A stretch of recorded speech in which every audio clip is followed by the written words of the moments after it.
নমস্কার বন্ধুরা, welcome to আরকে sports.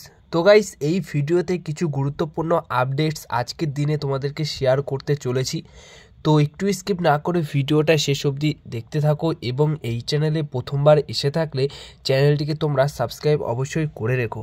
তো প্রথমত আজকে যে ম্যাচটা রয়েছে জামশেদপুর এফসি দলের ঘরের মাঠে মোহনবাগান দল আজকে মাঠে নামছে। তো জামশেদপুর বনাম মোহনবাগান ম্যাচ রয়েছে। তো এই ম্যাচ সম্পর্কে ম্যাচের আগে কোচ মলিনা কি বলেছেন সেটা তোমাদেরকে জানাই। তো কোচ মলিনা বলেছেন, সম্প্রতি ঘরের মাঠে অপ্রতিরোধ্য রাখছে জামশেদপুর এফসি দলকে। জামশেদপুরকে হারাতে হলে আমাদের আরও ভালো কিছু করতে হবে। ওদের মাঠে ওদের হারানো কখনোই সহজ হবে না, তাই আজকের ম্যাচটা অবশ্যই একটা কঠিন ম্যাচ হতে চলেছে।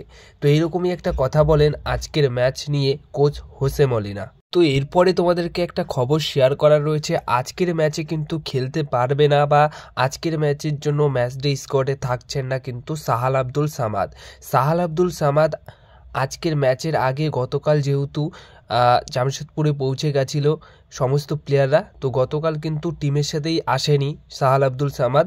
হয়তো কোনো এক কারণের জন্য তিনি গতকাল টিমের সাথে আসেনি এবং আজকের ম্যাচে তিনি উপস্থিত থাকছেন না বা তিনি খেলছেন না।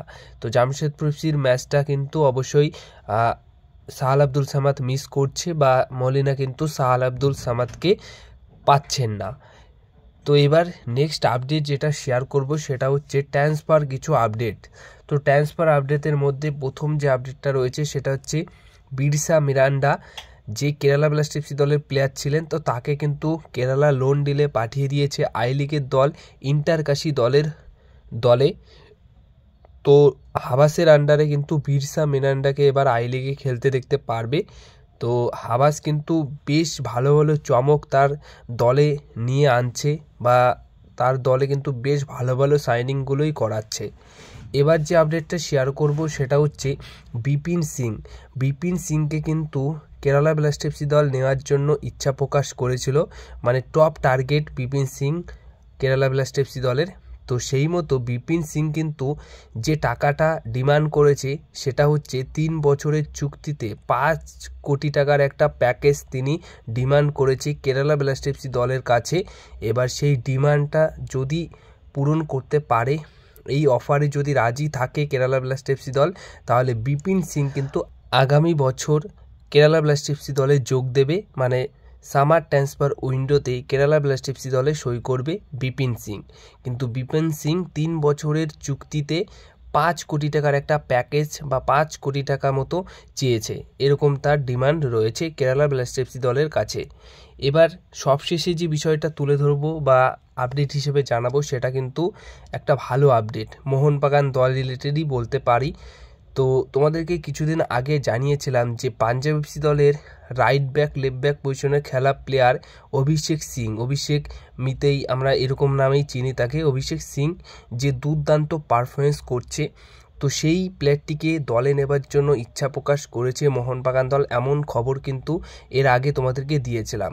তো একটা ভালো সোর্স জ্যোতির্ময় চট্টোপাধ্যায়, আশা করি কম বেশি সবাই তোমরা চেনো, আর এনার খবর অনেকটাই সত্য হয়, কারণ আমি এনার খবর অনেকবারই দেখেছি যে 100% ঠিক হয়েছে। তো সেটার জন্য আমি অনেক বিশ্বাস করি।